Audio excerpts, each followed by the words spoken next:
पर भरोसा है, न्याय हमको देख। केवल 2 जजों ने मेरे साथ गलत किया था, आज सुप्रीम कोर्ट ने मेरे साथ बहुत अच्छा किया। सीधा फांसी होना चाहिए। न्याय है, न्याय पर भरोसा है, न्याय हमको देख। सुप्रीम कोर्ट ने जो स्टे लगाया हाई कोर्ट पे, आप खुश हैं? हम खुश हैं, सुप्रीम कोर्ट पर धन्यवाद से खुश हैं। केवल 2 जजों ने मेरे साथ गलत किया था, आज सुप्रीम कोर्ट ने मेरे साथ बहुत अच्छा किया। एक अपना पति खोए बैठी है वो इंसान, उसके बच्चों को हिसाब मिलना चाहिए। लगता है कि आजीवन कारावास बरकरार रहेगा अब जब सुप्रीम कोर्ट ने स्टे दिया है, आगे जब सुनवाई होगी?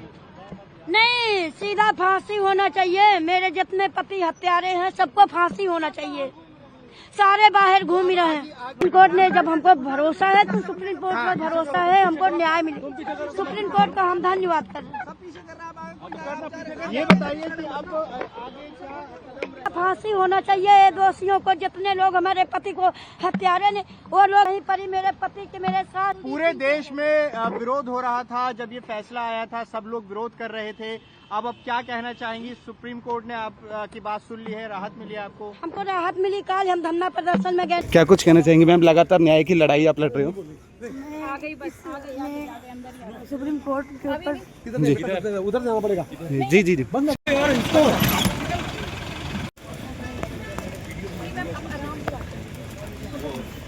आप लोग का संघर्ष हमने बहुत संघर्ष किया मैम। आप लोग हम सबका संघर्ष करते हैं। राहुल आगे। ये बच्ची जो थी और इसका परिवार मुझसे ये रोज पूछ रहा था कि क्या अब हम अगले 5 मिनट जिंदा रहेंगे या नहीं रहेंगे। अब कम से कम मैं इन्हें ये बता सकता हूं कि आपके पास अभी बहुत छोटी सी रिलीफ मिली है। बिल्कुल हमें इसको विक्ट्री नहीं कहना चाहिए। मैं इसको विक्ट्री नहीं कह रहा हूं, ये विक्ट्री नहीं है। ये एक छोटा सा सांस लेने का मौका विक्टिम और उसको परिवार को मिला है। इसके अलावा इस फैसले को मैं कुछ भी नहीं देख सकता, क्योंकि जो सीबीआई ने जो स्टैंड लिया है, जो हमें डर था वही किया उन्होंने। बहुत लिमिटेड पॉइंट पे स्टैंड लिया है उन्होंने, और जो हमारे सबसे मजबूत ग्राउंड थे उनको रेज ही नहीं किया, जो जजमेंट में भी मौजूद हैं। और अगर सीबीआई के पास तो हमारी रिटर्न सबमिशन भी मौजूद थी ना, जो हमने हाईकोर्ट में फाइल की थी, ना उन्होंने हमसे कंसल्ट किया ताकि हम उनकी पिटीशन बेहतर बनाने की कोशिश करते, ना उन्होंने हमें पार्टी बनाया, और कोशिश ये की कि हमें लास्ट मोमेंट तक उनकी जो एसएलपी फाइल है वो भी ना मिले। तब आज भी, लेकिन मैंने आपको पहले भी कहा है, इस बच्ची और इसके परिवार के खिलाफ इतने ज्यादा अत्याचार हुए हैं, इतने ज्यादा सबूत मौजूद हैं कि अगर इतनी सी भी बात की जाएगी ना, तो कोई भी जज, कोई भी अदालत इस बच्ची के ही पक्ष में फैसला देगी। और इसीलिए इस जजमेंट को हम क्रिटिसाइज कर रहे थे कि ये जो दिल्ली हाईकोर्ट की जजमेंट थी, वो इतनी महान दयालुता जो दिखाई थी इस कॉन्विक्ट को, कुलदीप सिंह सेंगर को, जिसको मैं बोलता हूं एप्स्टीन गैंग के मेंबर हैं, वो इंडियन एप्स्टीन गैंग के मेंबर हैं, उनके साथ बहुत बड़ा गैंग भी है। और आज आप लोगों ने अंदर भी देख लिया होगा कि हम लोगों की संख्या इतनी सी थी उन लोगों की संख्या के आगे, और हमें दोनों तरफ से मुकाबला करना पड़ रहा था, इस तरफ से भी और उस तरफ से। तो टेक्निकल ग्राउंड पे आज कोर्ट ने फिर भी हमें मेन मेरिट्स पे सुनने का मौका, सुनवाई करने का मौका नहीं दिया, क्योंकि हमने ये कहा था कि जो सीबीआई ने बोला है वो टिप ऑफ द आइसबर्ग है। हमारे पास अभी मेजर पोर्शन है जिसमें ये पब्लिक सर्वेंट की बात तो बहुत छोटी है ना। पब्लिक सर्वेंट के अलावा ये person in dominance in control है, क्योंकि इसी जजमेंट में लिखा हुआ है कि कुलदीप सिंह सेंगर साहब ने पंचायत होल्ड करके सबको बुलाया था अपने सामने और ये बोला था कि केस फाइल करो या ना करो, ये मैं तय करूंगा। इस तरफ की बातें इसी जजमेंट में लिखी हुई। तो हमें ये भी बोलने का मौका नहीं मिला। हमें ये भी बोलने का मौका नहीं मिला कि जो दूसरा मेजर इश्यू है जिस वजह से ये सस्पेंशन दी गई थी, तो वो इसलिए दी गई थी कि सिर्फ 7 साल की मिनिमम सजा है। अब जब मिनिमम सजा इतनी है तो इसको छोड़ देना चाहिए। ये एक ग्राउंड था जो हम चैलेंज करेंगे भी, अभी क्रिटिसाइज भी करेंगे। तो मैक्सिमम पनिशमेंट देखी जाती है ना, ये कोर्ट, कोई भी हाई कोर्ट ये फैसला तभी दे सकती है जबकि वो डिटेल में फैसला दे कि इसमें मिनिमम पनिशमेंट से ज्यादा दी नहीं जा सकती। हम ये भी नहीं बता पाए, मैं भी आपको 3-4 पॉइंट ही बता रहा हूं। हम ये भी बताना चाहते थे कोर्ट को कि जो थ्रेट परसेप्शन की बात की है वो बिल्कुल परवर्स है। इस बच्ची के तो पिता को मारा गया, इस बच्ची के साथ रेप, गैंग रेप किया गया, इस बच्ची के वकील को मारा गया, इस बच्ची के मौसी चाची को मारा गया, उसके बाद भी जब अपील चल रही थी, उस दौरान भी जब सिक्योरिटी विड्रॉ करा ली सेंट्रल गवर्नमेंट और स्टेट गवर्नमेंट के बड़े बड़े वकीलों ने यहाँ पेश होके, तब भी 2-2 FIR कराई। तो हम ये भी बताना चाहते थे कि ट्रायल जो हाईकोर्ट थी, ऑनरेबल बेंच ऑफ हाईकोर्ट जो थी, उसने ये भी कंसीडर नहीं किया कि जैसे ही सिक्योरिटी विड्रॉ हुई हमले शुरू हो गए।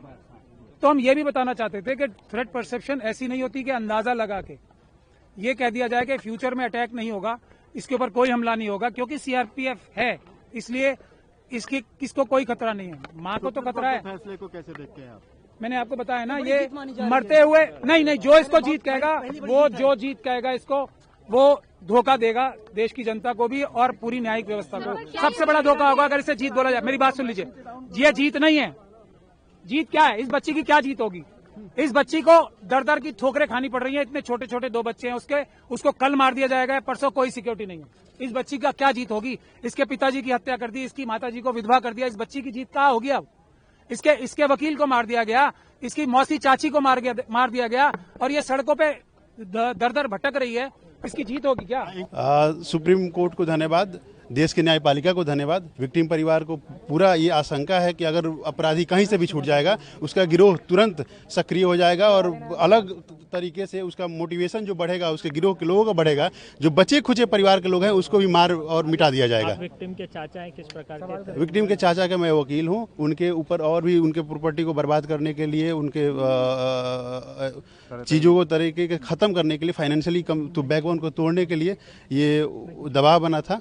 अभी भी उनके परिवार पे उनका जो माइनर बच्चा है, जिसकी आइडेंटिटी डिस्क्लोज नहीं कर सकती है, उसको स्कूल से निकाल दिया जा रहा है। उसके स्कूल में रजिस्ट्रेशन नहीं हो रहा है। ये आपने मेंशन किया था कोर्ट में? ये कोर्ट में ये सेपरेट मैटर है, उसके लिए हम लोग जो प्रोसीजर है वो लोग हम स्टार्ट कर रहे हैं। मुझे खुशी है, मैं सत्यमेव जयते ही बोलना चाहूँगी, और मैं चाहती हूँ कि हमारे देश की जिस जनता का सहयोग रहा इस बिटिया के साथ, आप लोगों का तो सबसे ज़्यादा सहयोग रहा, मीडिया बंधुओं का तो सबसे ज़्यादा सहयोग रहा, और डे 1 से आप लोग सपोर्ट कर रहे हैं इस पीड़िता को। उसकी वजह से, और स्पेशली सुप्रीम कोर्ट ने भी बहुत सेंसिटिविटी से इसको डील किया है, हमें इस चीज़ को अप्रिशिएट करना चाहिए। हाई कोर्ट का ऑर्डर बहुत गलत था और सुप्रीम कोर्ट ने इस बात को समझा, और ना कि समझा, एक कदम आगे बढ़कर बहुत सारे पॉइंट्स उन्होंने बताए हैं जो कि आपसे शेयर कर लिए जाएंगे। और मुझे लगता है ये सिर्फ इस पीड़िता की जीत नहीं है, उस हर पीड़िता की जीत है, और उस महिला की जीत है, उस बेटी की जीत है जो अपने न्याय की लड़ाई को छोड़ देती है, या वो सोचती है कि हमें न्याय मिलेगा ही नहीं तो हम रिपोर्ट ही नहीं करते।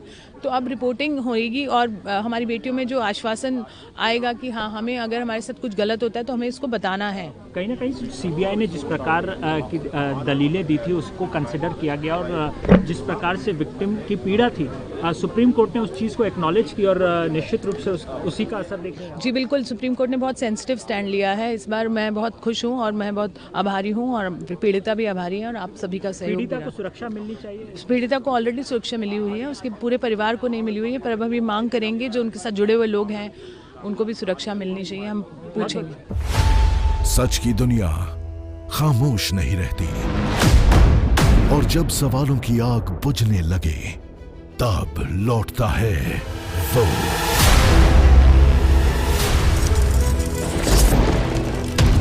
और गूंजती है जनहित की आवाज। चक्रव्यूह आपके अपने सुमित अवस्थी के साथ सोमवार से शुक्रवार शाम 6:57 पर